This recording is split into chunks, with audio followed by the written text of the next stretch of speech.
Greetings and salutations, everyone. My name is Andrew Kirchhoff, and welcome to my YouTube channel. Today, we're talking about my Week 17 quarterback rankings for the 2021 fantasy football season. On today's episode, of course, we're covering all topics related to the quarterback position, beginning with matchups. We'll talk about which defenses thus far this season, on average, in a 4-point per passing touchdown format, have been giving up the most points to opposing quarterbacks between weeks 8 through 16 in order to give ourselves the most overall perspective as to who has the best and most advantageous matchups going into our championship Sunday games. After we talk about matchups at the position, then we'll transition to our top 16 quarterback rankings, as I'll share with you guys my perspective and opinions and the statistics that justify my reasoning as to how I think it's all going to be kind of stacked up when it's all said and done at the end of week 17, and many of us are 2021 fantasy football champions. Now, before we begin today's video, I want to remind you that the reason why I go ahead and do these videos where I go and talk about quarterbacks at a more extended pace or an extended look is because typically on every Sunday morning, I throw up updated rankings from 8 a.m. to 10 a.m. Pacific Standard Time as I live stream here on this channel. So for those of you looking for the reasons why I prefer one player over another, these are the videos for it. So again, every Sunday morning, somebody asks, Andrew, why do you have this player over another? And instead of talking about it for 5 minutes, you just go ahead and you travel to these videos and kind of get my perspective. So today's objective is, of course, kind of give you guys the most overall information that I could possibly give in order to make the most educated decisions for week 17 and help you win the championship. Before we begin, subscribe to the channel if you have not yet already. We're making fantasy football content for the entirety of the 2021 season, going into 2022 for the NFL playoffs. Again, if you haven't played a fantasy league for the NFL playoffs, I 100% suggest you do so, whether it is with friends or if you don't have anybody that wants to play, you could check out Underdog Fantasy. Again, there's a link down in the description. There is a multitude of best ball leagues that you can draft today for the NFL playoffs. Again, you can draft them today. You don't even have to wait till the NFL playoff standings have been solidified if you have an inside scoop on some of these teams and you believe they are going to make it. Again, outside of that, you can play on the weekly contest, whether it is the Sunday Battle Royales and the upcoming wildcard weekend games, whether it is perhaps even the Pick'ems contest. You can go ahead and put together a 5-leg Pick'em slip, and if you get every single one of the over-unders correct, you can 20 times your overall money. A lot of fun to be had there at Underdog Fantasy. Why not do it in the new year? So go ahead, check out the link down in the description. When you sign up today using promo code Andrew, Underdog Fantasy is willing to match up to $100 of your first deposit. Tomorrow, during our Hidden Gems video in the new year, of course, I'll talk about some of the Pick'ems that I'm going to go after. I was very successful last week. Hopefully, we can keep that momentum going into 2022. All right, let's get into today's video talking about the quarterback position, beginning with matchups. As you can see to the very left side of the screen, weeks 8 through 16, how many points defenses have been allowing to opposing quarterbacks. Of course, the Baltimore Ravens, they are the new number one based on Joe Burrow's 37-point performance. Unbelievable stats with 525 passing yards, 4 passing touchdowns, completely annihilated that defense. But really, it hasn't just been Joe Burrow as late. A lot of other quarterbacks have found successes.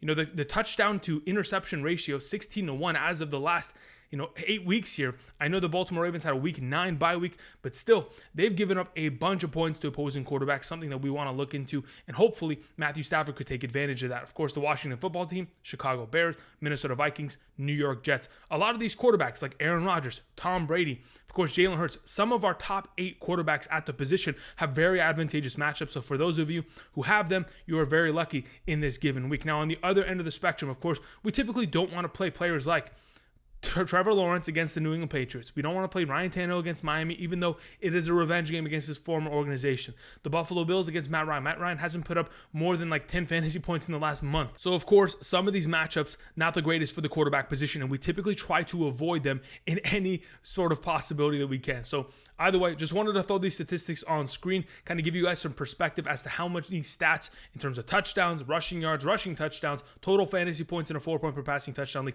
defenses have been giving up as of late to quarterbacks. We'll refer back to these statistics and these rankings throughout the video, but for right now, these are our week 17 matchups going into position. All right, let's talk about this, shall we? Again, rankings are always subject to change. Even today, there was news that Kirk Cousins is going to be missing for week 17, and for those of you who have a Justin Jefferson, Dalvin Cook, KJ Osborne, that is certainly going to affect your team. Perhaps maybe Kirk Cousins was your starting quarterback. You're going to have to go ahead and pivot, and hopefully we can offer some names that are available in your league that can help you win a 2021 fantasy football championship. Let's get into it, shall we? Beginning with our number one, it is the thumbnail of today's video. It is Josh Allen. Josh Allen has been on a heavy streak of just scoring a ton of points in the last 4 games, not including the one, extreme weather game against the New England Patriots in Buffalo, where he really just couldn't do anything because the weather was so demanding. He has had himself 13 touchdowns in the last 4 games, 240 rushing yards, and a 28.42 fantasy point per game average. There is a reason why Josh Allen maintains the number 1 spot at the quarterback position in fantasy this season, and he's going to continue to probably hold that position till the end of the year as he's putting up unbelievable performances. Again, this last week, coming off of a game against a great defense like New England, in which he put up 30.96 fantasy points, 3 touchdowns, 314 passing yards, 64 rushing yards. Again, his rushing yard total is continuing to just increase every single week. He's at 600 again already on the season. Josh Allen, a fantastic play. And of course, taking on the Atlanta Falcons, the 9th easiest matchup at the quarterback position, should be a walk in the park considering Cole Beasley's back, Gabriel Davis is back, and all things should be going well for the Buffalo Bills. Moving on to Aaron Rodgers, our number 2. Now again, Aaron Rodgers, he himself has been on an incredible streak, and there's a reason why there's so much momentum behind the idea of Aaron Rodgers winning the NFL MVP, and it's mainly off of the recent performances. In his last 5 games, he has scored 17 touchdowns and thrown 0 interceptions. That kind of streak is unbelievable, on top of the fact that he gets to have an extremely advantageous matchup this week against the Minnesota Vikings, giving up the 4th most points to opposing quarterbacks. Again, as of the last 3 games of Aaron Rodgers' career against the Minnesota Vikings, he's put up 33.5, 30.76, and 22.54 fantasy points. He scored 11 touchdowns in the last 3 games against them and thrown a total of 0 interceptions. He's been hyper efficient. He continues the ball out. And the fact that Kirk Cousins isn't on the other side of the ball, that may lead to the Minnesota Vikings having a lot more 3-and-out scenarios. Of course, we know that the Green Bay Packers punter is on the virus IR list. They are looking to not punt this upcoming week. And I think there's a very good chance that Aaron Rodgers continues his streak of 3+ touchdowns a game in this week's contest against the Minnesota Vikings. Moving on to our number 3, we have Patrick Mahomes taking on the Cincinnati Bengals. Now, Patrick Mahomes, luckily, as of late, has been great. In the last 3 games, he's scored a total of 8 touchdowns. He's put up 20.32, 29.6, and 22.32 fantasy points. Now, again, these were against the Las Vegas Raiders, Los Angeles Chargers, and Pittsburgh Steelers, all division rivals in the AFC. And this upcoming week, they take on another AFC competitor, one that is actually in the playoff hunt and currently atop of their division, the Cincinnati Bengals, who are currently giving up the 11th most points to opposing quarterbacks. So the question is, can we find success from Patrick Mahomes this week with Travis Kelce returning, with a full Tyreek Hill returning? I think there's a very good chance in which we do so. On top of the fact that, as of late, the Cincinnati Bengals, they've struggled against quarterbacks. Justin Herbert, 317 yards, 3 touchdowns. Jimmy G, 296 yards, 2 touchdowns. And Josh Johnson this last week. Again, Josh Johnson of all quarterbacks, 304 passing yards, 2 passing touchdowns. I think there's a very good chance that Patrick Mahomes continues his successful streak here, wins another game for the Kansas City Chiefs, and keeps them atop of the AFC.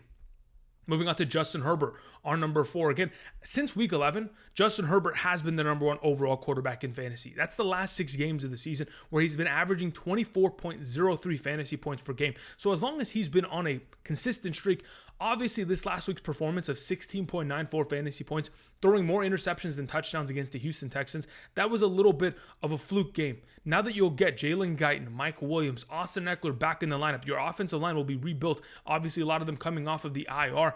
There is a good potential in which Justin Herbert's going to find a lot of success. Now, in the last 3 games that he's played against the Denver Broncos, he has scored a total of 6 touchdowns, which pretty much gives him a good baseline of getting over 300 yards, 2 touchdowns. That's about 20 fantasy points, but we want more. Considering the fact that the Denver Broncos offense most likely will not have Teddy Bridgewater, they have multiple receivers going on the virus IR list today, means that there's going to be a very high likelihood of that team struggling to move the ball like they did last week.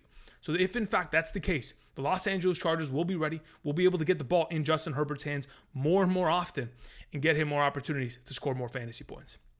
Moving on to Jalen Hurts, our number 5. Jalen Hurts has been an incredible quarterback all season long. Of course, he's had his inconsistencies here and there, but mainly had to do with an injury. And outside of that, he's just been fantastic for the Philadelphia Eagles offense. Now, he gets the privilege of taking on the Washington football team. It's the second easiest matchup at the position. And he has himself a pretty storied history against this defense, as a couple weeks ago, he took them on and was able to put up a great performance. In fact, he was 20 for 26 passing for 296 passing yards, 1 touchdown, 1 interception, but 38 rushing yards accompanied with 2 rushing touchdowns, 27.64 total fantasy points at the quarterback position in a 4-point per passing touchdown league. But when we look back at the 2020 season, there was another opportunity in which Jalen Hurts took on this Washington football team defense. And in fact, in only 3 quarters of play, of course, until somehow, some way, Doug Peterson thought it was a better idea to pull Jalen Hurts out of the game in the 4th quarter and play, Nate Sudfeld. In the 3 quarters prior to getting pulled, he had scored 16.28 fantasy points. He had already 34 rushing yards and 2 rushing touchdowns. So there's just been a streak in which this man runs the ball and scores against the Washington football team. The fact that we have, of course, Miles Sanders with a broken hand, Jordan Howard dealing with a stinger, Boston Scott also questionable. This opens up more possibilities for the running game, and of course, Jalen Hurts to find success. This last week, he was a decent quarterback. I mean, they blew out the New York Giants, which we expected them to do. He only put up 16.66 fantasy points, only had 199 passing yards and 2 passing touchdowns. Rarely ran the ball. He only had 7 rushing yards. So when we get back into a more competitive matchup, I think Jalen Hurts, of course, is going to unlock the legs and reach for that potential upside for this week. Moving on to Matthew Stafford at number 6, taking on the easiest matchup at the quarterback position. This is back-to-back weeks in which Matthew Stafford has an advantage on many other quarterbacks in the league. Last week, he took on the Minnesota Vikings. Unfortunately, did not put up a great performance, threw 3 interceptions, but this isn't, the first time a quarterback has thrown a boatload of interceptions against the Minnesota Vikings. Again, amongst all the teams and all the matchups as of the last 8 weeks of the season, the Minnesota Vikings, though they're giving up a bunch of points, they have 10 interceptions in their last 8 games. So, of course, that secondary has played well, and it's not just Matthew Stafford that has struggled, but we need to see him get back on track. Specifically, again, he plays against Baltimore. We saw Burrow go for 525 passing yards, 4 passing touchdowns. Aaron Rodgers the week prior, 268 and 3 touchdowns. Baker Mayfield had 190 and 2 passing touchdowns. Big Ben, 236 and 2 touchdowns. If we're not able to see 2 or more touchdowns from Matthew Stafford, I will be extremely surprised with the amount of success they have found in terms of passing the ball this season. Of course, with Cooper Kupp, the implementation of Odell Beckham Jr., Van Jefferson as a deep threat, I think they're going to be in a perfect position to succeed, and that is why I have him as my number 6. Moving on to Joe Burrow, number 7. Now, here's the thing. I think Joe Burrow is a great quarterback, but we have to be a little bit careful with the Kansas City Chiefs matchup. Considering, Tyrann Mathieu back, this defense has been playing incredibly and oftentimes carrying this team as a whole.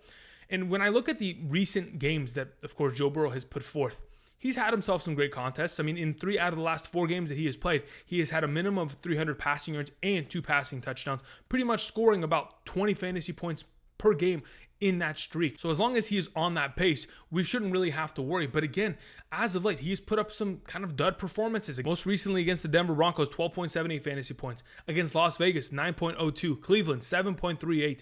Now, of course, he's had those boom performances against Baltimore, against San Francisco, against Pittsburgh. But the fact that he's been 50-50 as of late does concern me just a little bit. Hopefully, he's ready for the task at hand. This is going to be a playoff game. It is in Cincinnati, so they have the advantage. It may be a weather game, so we'll have to keep an eye on what exactly Burrow is capable of. Moving on, we have Dak Prescott as our number 8. Now, Dak Prescott surprised a lot of us. I mean, he was on pace to just being a complete dud in the second half of the NFL season. I mean, the last 3 games prior to this last Washington football team game, in which he had himself 330 passing yards and 4 passing touchdowns, he had himself a total of only 3 touchdowns in the last 3 games. So, obviously, his last week's performance was out of nowhere, out of left field, and the fact that this team blew out Washington that badly is quite the surprise. But either way, we'll take a 31-point performance for those of us that had him in our respective lineups.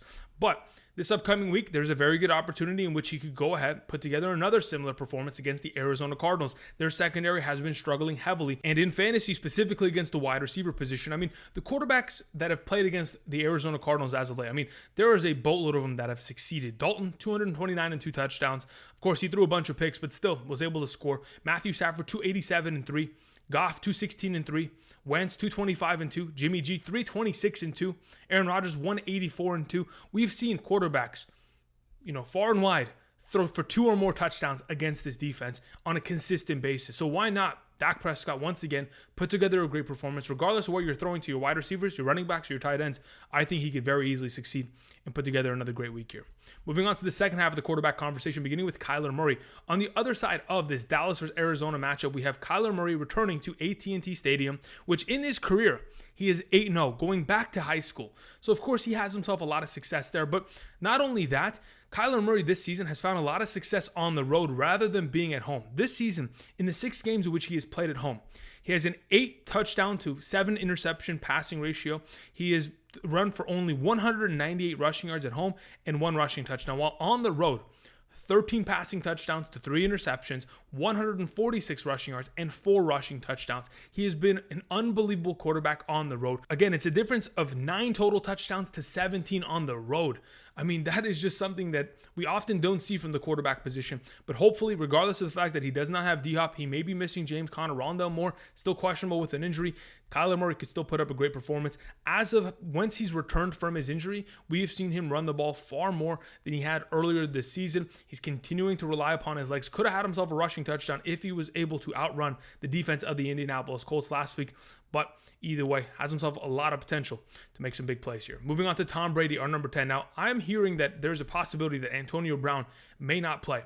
And that begins to concern me because, let's be totally honest, Tom Brady without AB, without Mike Evans, without Godwin, without Fournette, this is a completely different team. You have Ronald Jones, yes, you'll have Rob Gronkowski out there, but is that enough to get Tom Brady into a top 12 conversation? I think it just barely is, because it is Tom Brady, and he does play against the New York Jets, the 5th easiest matchup at the position, along on top of the fact that he has a pretty good storied history against the New York Jets, in which he's put together a couple good performances over the past couple decades here.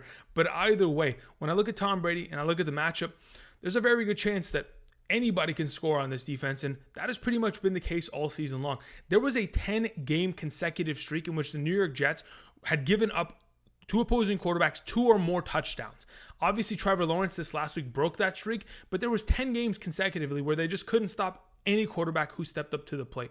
And hoping that Tom Brady can get himself 2 touchdowns this week, regardless of the fact that this is the second highest chance overall this week for a rain game in terms of what they're expecting to see.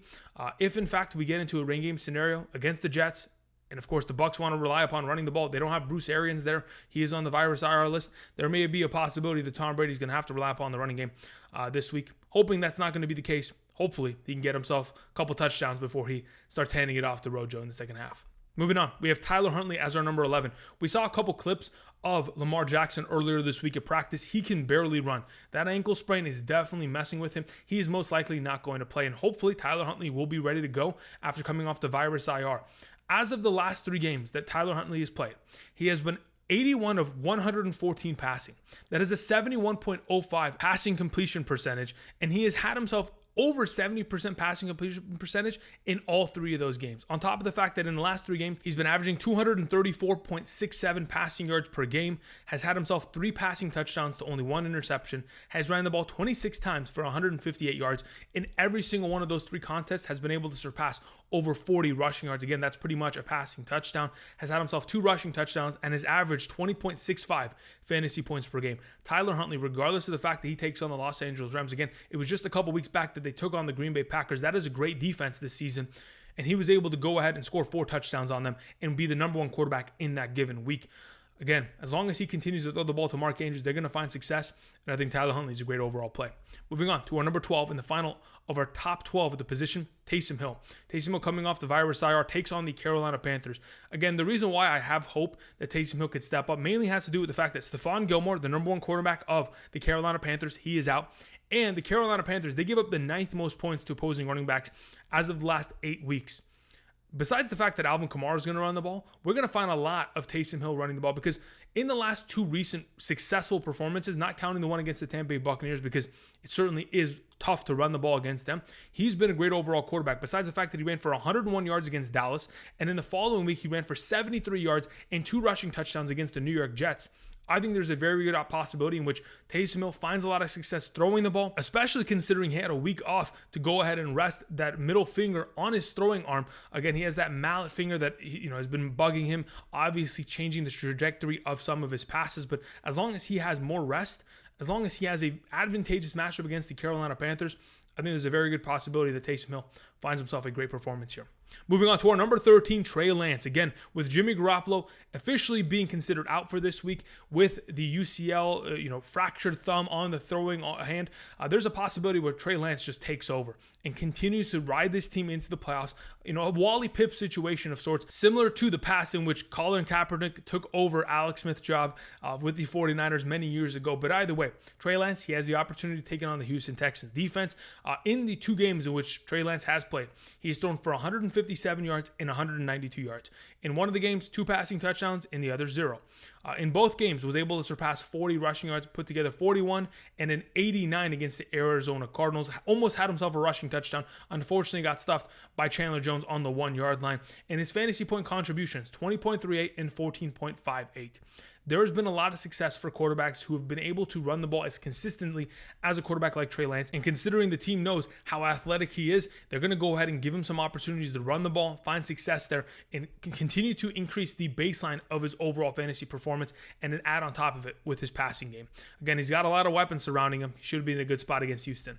Moving on to Russell Wilson. My only concern about Russell Wilson is that this game has the highest chance of being a rain game. And considering the weather last week in Seattle, considering how much snow there was against the Chicago Bears, it is a little bit concerning. But with that all said, Russell Wilson has thrown for 2 or more touchdowns in 4 out of the last 5 games.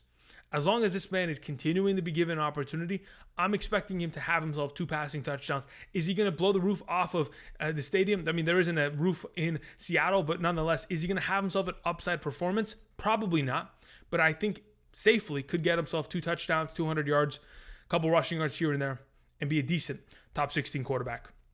Moving on to Davis Mills, taking on the San Francisco 49ers. A lot of people don't really pay attention to Davis Mills, but he really has been one of the most effective quarterbacks as of late.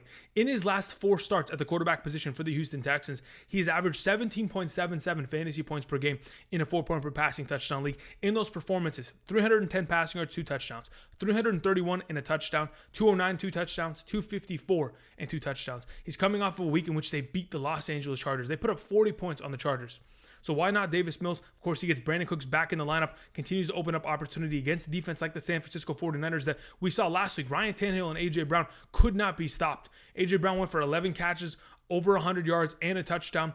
I think there's a very good chance Davis Mills succeeds this week as our number 15. The final quarterback I wanted to mention is, of course, Derek Carr, taking on the Indianapolis Colts. The Indianapolis Colts, we don't even know if Carson Wentz is going to be the quarterback. And if he's not going to be the starting quarterback there, the only thing the Las Vegas Raiders defense really has to do, stop the run. And if they're able to successfully do so, Derek Carr will have many opportunities on his side to go ahead and put points on the board. Obviously, as of late, he has not put up great performances. He's just kind of been meandering. Obviously, with Darren Waller out, there hasn't been much success to be found. They've continued to try to rely upon the running game to get them into a comfortable position, but unfortunately, it's not enough. Derek Carr has to light it up through the air, and hopefully he'll be up to the task at hand this week to take on another AFC division rival who are vying for a playoff spot. Derek Carr needs to go ahead and pick up another victory here to get his team into the playoff conversation. I expect him to do so and put together a decent performance. These are my top 16 quarterback rankings for week 17 of the 2021 fantasy football season. Thank you everybody for watching. Click the like button down below if you have not yet already. Of course, check out Underdog Fantasy. Tomorrow, we'll have our Hidden Gems video in the new year talking about a couple pick'em slips for those of you interested. Outside of that, join us Sunday morning, 8 a.m. to 10 a.m. Pacific Standard Time. I'll be answering questions with updated rankings. Thank you, everybody. And until next time, I'll see you next year. Peace.